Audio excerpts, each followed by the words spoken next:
come down and talk about a topic that a number of senators have been talking about, a number of senators have been focused on, and that is the topic of Taiwan and potentially the defense of Taiwan and support for Taiwan. As this body knows, in 1979, the Senate passed a very important bill called the Taiwan Relations Act, very bipartisan bill. And from that time on, the Senate has played a very important oversized role in U.S. relations with Taiwan. And it's always been very bipartisan. Recently, Mr. President, a bipartisan CODEL led by the chairman of the Foreign Relations Committee, Senator Menendez, but many other senators, Senator Graham, Senator Portman, Senator Sass, all traveled to Taiwan. I just got an outbrief from some of those senators, very good meetings. I was part of a bipartisan CODEL about a year ago with Senator Coons and Senator Duckworth, also to Taiwan. And so there's a long tradition in the U.S. Senate in a bipartisan way on all of us working together to address this question. To what degree should we be supporting and defending Taiwan against a very aggressive Chinese Communist Party led by the dictator Xi Jinping? And why does it matter?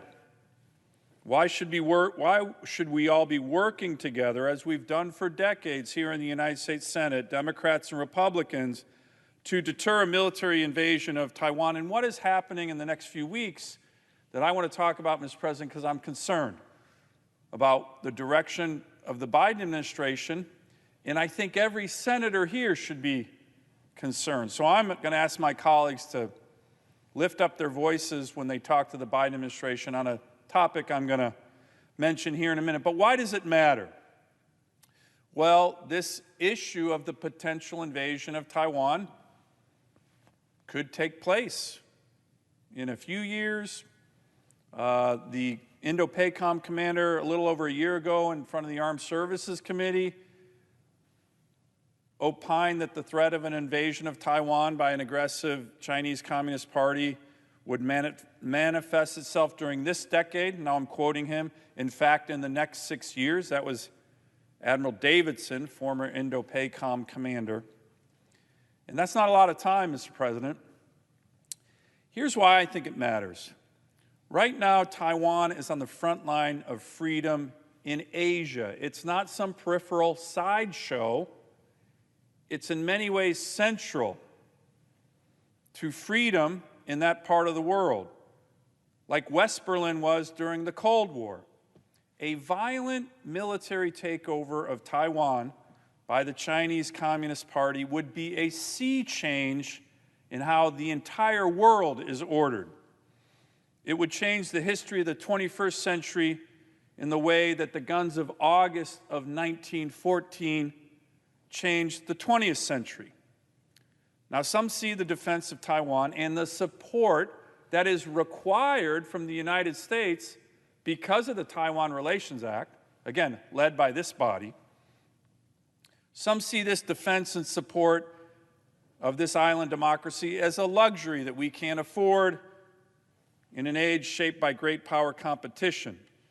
I actually believe, Mr. President, and I believe many senators, Democrats and Republicans, believe the opposite, that a Taiwan under China's control would decisively advance Beijing's campaign to export its authoritarian model around the world, to separate the United States from our democratic allies, and would certainly be part of Xi Jinping's goal of excluding the United States from the Indo-PACOM theater.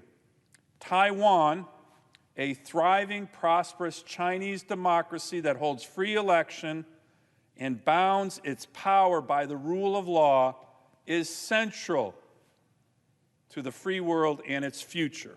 And by the way, if you're an American citizen, regardless of political party, you should take pride in the fact that this country, or this island democracy, is free. Because it wouldn't have happened without the sacrifice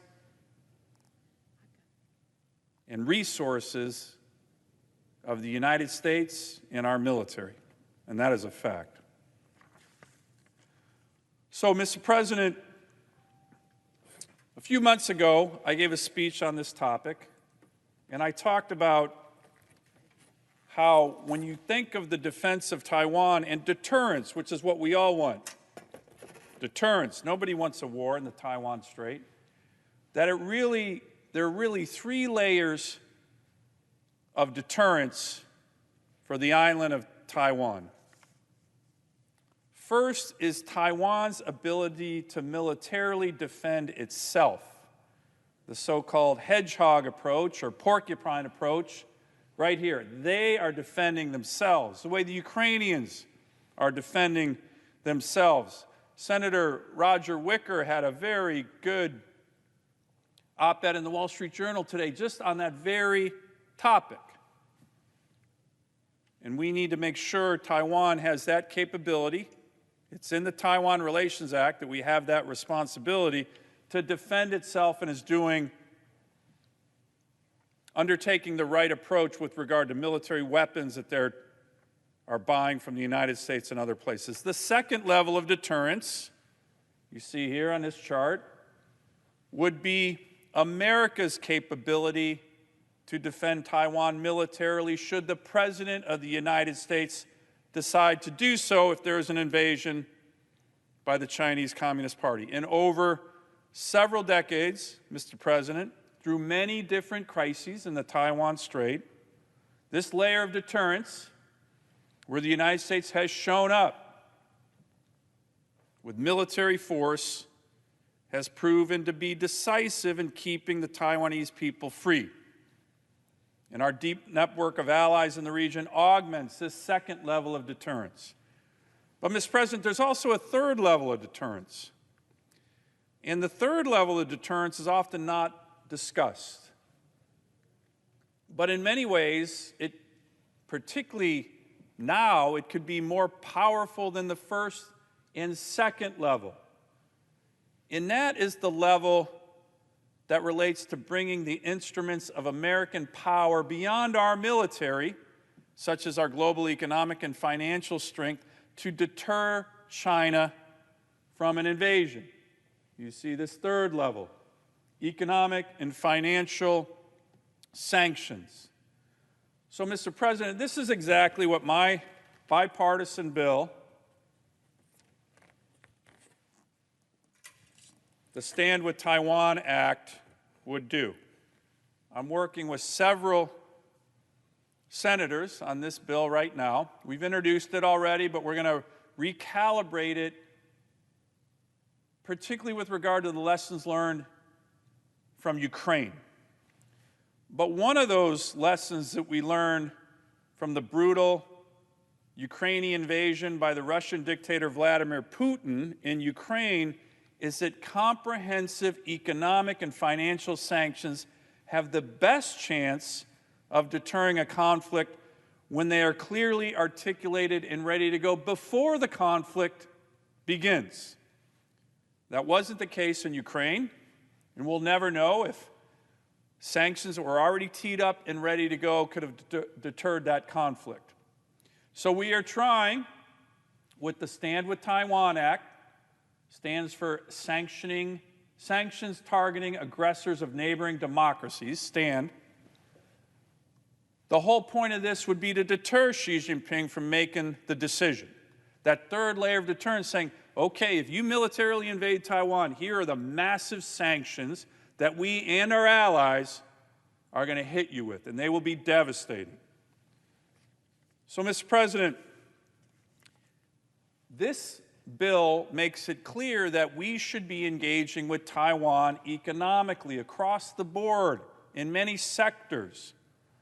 And this is where I have deep concern, and I believe many of my colleagues here in the U.S. Senate have deep concerns about the direction that might be happening with regard to the Biden administration. Now, look, I'm somebody who, will be critical of the Biden administration when I think they're not doing a good job on certain things. And I do that a lot, particularly in a topic I'm going to talk about here in a minute, energy. But in other areas, particularly as it relates to the Biden administration's relationship with regard to our allies and Taiwan, I've been supportive of a number of their initiatives, vocally, because I think they have strengthened American interests in the Indo-PACOM theater. What are those, Mr. President? Well, for example, the Biden administration took this initiative from the Trump administration, actually started in the Bush administration, called the Quad. That's the biggest democracies in the Indo-PACOM theater, us, Japan, Australia, and India. They've taken that grouping, which during the Trump administration was reinvigorated, particularly by Secretary Pompeo, at the minister level, and the Biden administration has taken that to the leader level. The President of the United States meets with the leaders of Japan, Australia, and India on a regular basis. That is good. That's smart policy. They have also launched another very innovative policy, the Australia, UK, US agreement to work together on military and defense issues, submarines, nuclear subs, AI, quantum, computing. It's called the AUKUS initiative. I think it's a really innovative initiative and have been one of the most vocal supporters of it in the US Senate. The Biden administration has also been pressing the G7 to do more as it relates to Taiwan. First time ever in the G7. That's a good initiative. So in a lot of these areas, Mr. President, I've been supportive. So what am I concerned about? This is a concern I have, but it should be a concern that every senator has. The administration is getting ready to announce what they're calling the Indo-Pacific Economic Framework. This is going to focus on more economic engagement with our allies and other countries in the Indo-PACOM theater. Okay, I support that in general. We'll see what the details are. But right now, Mr. President, that initiative, which we need in terms of an initiative with regard to economics and other elements of connectivity with our allies in the region, appears to be on the verge of missing two critical factors. Number one, and the real purpose of what I wanted to talk about, right now we are hearing from administration officials that the Indo-Pacific Economic Framework is going to exclude Taiwan. Whoa. Whoa. That would not be a good thing. And I don't think many U.S. senators, Democrats or Republicans, would agree that the Biden administration's first big economic initiative is going to exclude Taiwan, a very important economic player, very important technical player in terms of chip fabrication. Why would they do that? Well, Mr. President, it's not clear. And I've been pressing a number of Biden administration officials saying, you can't make that move. A, the Senate's not going to like it. And we've had a lot to say about U.S. relations with Taiwan for decades. And B, it just doesn't make sense. Now, some of the things that I've heard is, well, there's this argument that trade is really not national security, so it doesn't relate to Taiwan. Well, that's not correct.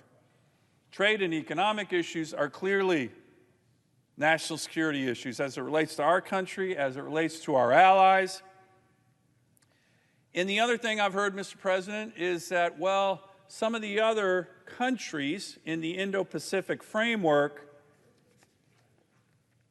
don't really want Taiwan in it. Again, we're the United States. We are the leader in that part of the world. If another country's saying, hey, I don't want Taiwan in it, I think we need to politely tell them that too bad. They're going to be. So I'm primarily giving these remarks right now to let all of my Senate colleagues, many of whom, Democrats and Republicans, I know care about this issue.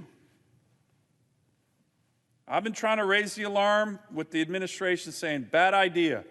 If your big first economic initiative for the Indo-PACOM theater is not going to include Taiwan, I hope other colleagues of mine will do the same. And let me give you one final area, Mr. President, that this administration should be focused on as it relates to our partners in the region, and that is energy. That is energy. We have so many opportunities to do more with our allies, of course in Europe, but also in Asia as it relates to energy. I put forward legislation called the Quad Energy Initiative that would be an initiative dealing with the export and importation of LNG. Think about the Quad. The United States and Australia, two of the biggest exporters of LNG. Japan, probably the world's biggest importer, and India, who wants to be, to help their economy, to help their environment. This is something else I've been pressing this administration on. It will help our trade deficits. It will help our energy security. And, Mr. President, you know I've talked about this a lot. It will help global emissions. The United States right now, since 2005, has been the leader in reducing global greenhouse gas emissions. Right there. Declined by almost 15% since 2005. India, China, everywhere else, significant increases. More American clean-burning LNG to our allies in the region, the Quad, but heck, even China would help us, our national security, our workers at home, and our environment and the global environment. So, Mr. President, I just want to end with this.